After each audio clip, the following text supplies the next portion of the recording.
Allohga bo'lgan ishonch, hayot ne'mati, qalb xotirjamligi, ko'zlar quvonchi, saodatmandlar kuyi. Ey xotirjamlik va farovon hayotni istagan banda, Allohga bo'lgan ishonching qani? Ey pokiza juftni istagan yigit, Allohga bo'lgan ishonching qani? Ey saodatli kunni istagan banda, Allohga bo'lgan ishonching qani? Ey qarzdor banda, Allohga bo'lgan ishonching qani?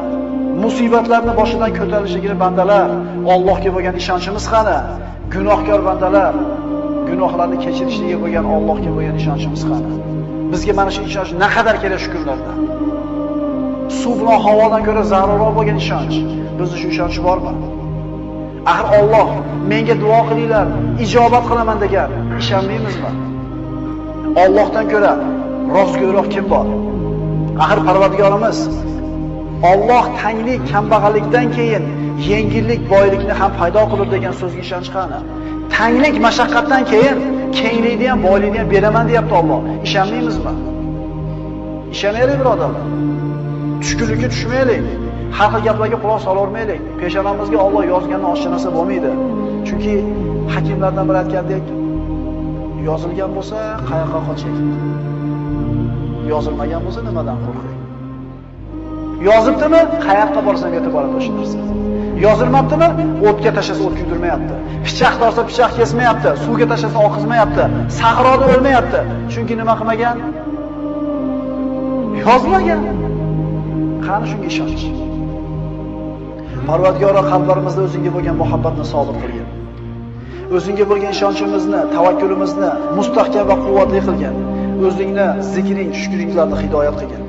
O'zingga ro'baro bo'ladigan kunimizda og'zimizdan chiqqan oxirgi so'zimiz la ilaha illalloh Muhammad Rasululloh kalimasi bo'lishini nasib etgin. Agar shuni ham Alloh xohlamagan bo'lsa ayta olmaymiz birodarlar.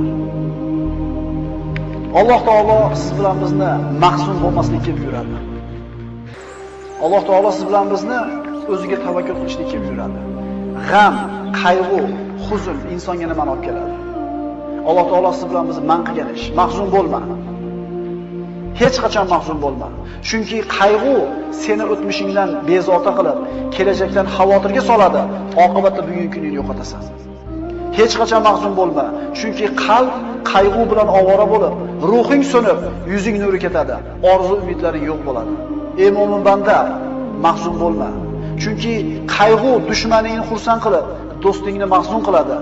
Qayg'u sababli haqiqatlarni ko'ra olmay qolasan. Mahzun bo'lma, chunki qayg'u qazoy qadorga norozilik, ne'matga samonko'rlik bo'ladi. Mahzun bo'lma, chunki qayg'u, g'am yo'q qolgan narsani qaytarmaydi. O'liklarni tiriltirib, qadarni qaytarmaydi, foyda keltirmaydi. Mahzun bo'lma, chunki qayg'u shaytondan, qayg'u faqrsizlik va naq umidsizlikdir. Mahzun bo'lma. Agar sen faqir bo'lsang, umri qarzga botib ketgan kishilar bor. Agar mingani uloving yo'q bo'lsa, oyog'i shol bo'lib qolgan odamlar bor. Mahzun bo'lma. Agar bir farzandingdan ajragan bo'lsang, shunday insonlar borki, bitta baxtsiz hodisa tufayli butun oilasidan mahrum bo'lganlar bor. Mahzun bo'lma. Agar gunohkor bo'lsang, tavba qil. Yomon ish qilgan bo'lsang, istig'for et. Xato qilgan bo'lsang, isloh qil. Allohning rahmati keng, tavba eshiklari ochiqdir. Mahzun bo'lma. Agar g'amga botsang, asablaring taranglashib, vujudingni qiynab tunlarni bedor qilasan. Mahzun bo'lma, chunki qazo qadar qalami ishini bitirgan, varaqlar qurigan, kitob yopilgan, undan oshiqcha ham kamon bo'lmaydi. Mahzun bo'lma. Mahzun bo'lma. Qo'lingdan ketgan narsaga g'am chekma. Bittasi ketgan bo'lsa, hali qo'lingda juda ko'p Alloh taoloning ne'matlari bor. Axir Alloh aytmaydimi? Agar Allohning ne'matlarini sanasangizlar, sanog'iga yeta olmaysizlar. Bitta ko'zing o'yilgan bo'lsa, ikkinchisi turibdi. Ikkala ko'zing ketgan bo'lsa, qulog'ing, oyog'ing turibdi. Bitta ne'matdan mahrum bo'lgan bo'lsang, hali juda ko'p ne'mat bor. Mahzun bo'lma. Hasadgo'y, botil ahillarning tanqidlariga parvo qilma. Chunki ularning so'zlariga sabr qilishda senga ajr mukofot bor. Seni tanqid qilishlari seni qadringni belgilaydi. Axir odamlar o'lik itga so'z otmaylar-ku. Doim istig'forda bo'l. Chunki Parvardigoring tavbalarni qabul qilguvchidir. Alloh aytadi istig'for etgan bandalarga. Parvardigoringiz Allohdan mag'firat so'ranglar. Albatta u o'ta mag'firatli bo'lgan zotdir. Shunda ustlaringizga osmondan yomg'ir yog'dirib, Sizlarni moli dunyo, bola chaqa bilan madad berur, hamda sizlarga bog' bo'stonlarni berur. Istig'for aytgan bandaning ustidan yomg'ir yog'adi. Bog'irog'i, bola chaqasi, moli dunyosi ko'p bo'ladi. Faqat ishonishlik kerak bunga. Mahzun bo'lma. Kasallik albatta ketadi. Musibatlar albatta ko'tariladi. Gunohlar kechiriladi, qarzlar uziladi, mahbuslar ozod bo'ladi. G'oyiblar, ketganlar albatta qaytib keladi. Osiylar tavba qiladi, albatta yomonlar jazosini oladi. Mahzun bo'lma. Mahzun bo'lma. Modomiki odamlarga yaxshilik qilar ekansan, albatta mushkullalaring hal bo'ladi. Chunki odamlarga yaxshilik qilishlik inson o'zining mushkullarini hal bo'lishiga sabab bo'ladi. Mahzun bo'lma. Chunki sen qilgan bitta hasonat uchun 10 dan tortib 700 gacha ajr beriladi. Balki undan ham ko'proq. Lekin qilgan gunohinggacha bittagina jazo beriladi. Mahzun bo'lma. Senda eng katta ne'mat bor. Chunki sen tavhid kalimasini aytganlardansan. Ahli qiblasan, musulmonsan, qo'lingni duoga ko'targan kishilardansan. Sen mahzun bo'lma. Mahzun bo'lma, chunki sen hayotning yengil og'ir, issiq sovuq, faqir boy holatida ham foyda ustasan. Rasul aytgan-ku, mo'minlar ishi ajablanadi. Qanaqa kun kelmasa uni foydasiga. Yaxshi kun kelsa Allohga shukr qiladi, savob oladi. Mashaqqatli kun kelsa sabr qiladi, yana savob oladi. Bu faqat kimga berilgan? Mahzun bo'lmaydi musulmon odam. Mahzun bo'lma. Axir senda Qur'on bor, zikr, duo bor. Axir senda namoz, amr ma'ruf, sadaqa, boshqa savobli amallar bor. Boshqalarda yo'q bu narsa.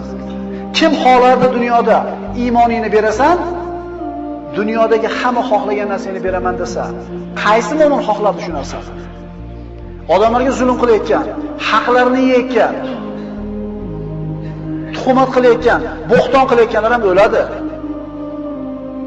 Zulm ko'rgan, sabr qilgan, savob umid qilgan kishilar ham o'ladi.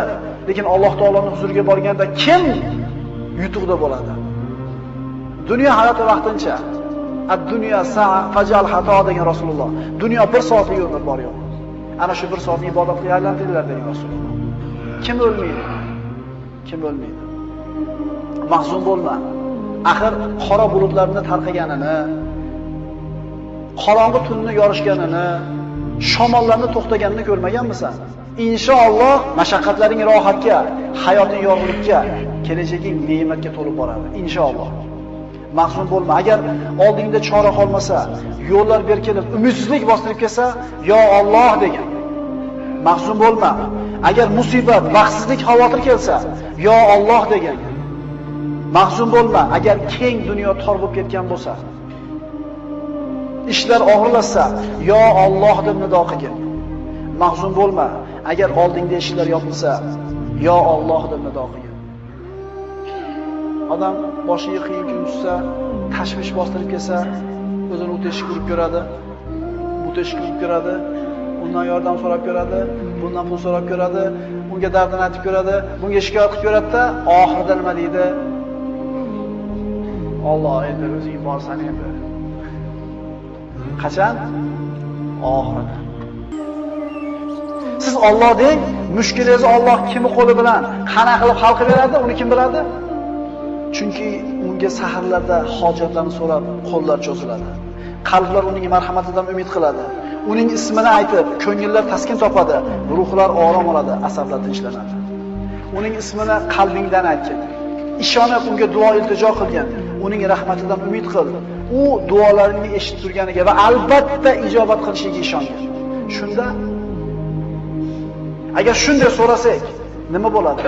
Omonlik, xotirjamlik, farovonlik, to'kin sochinlik, quvvat, izzat, yordam, lutf, inoyat, ihson keladi Alloh tomonidan.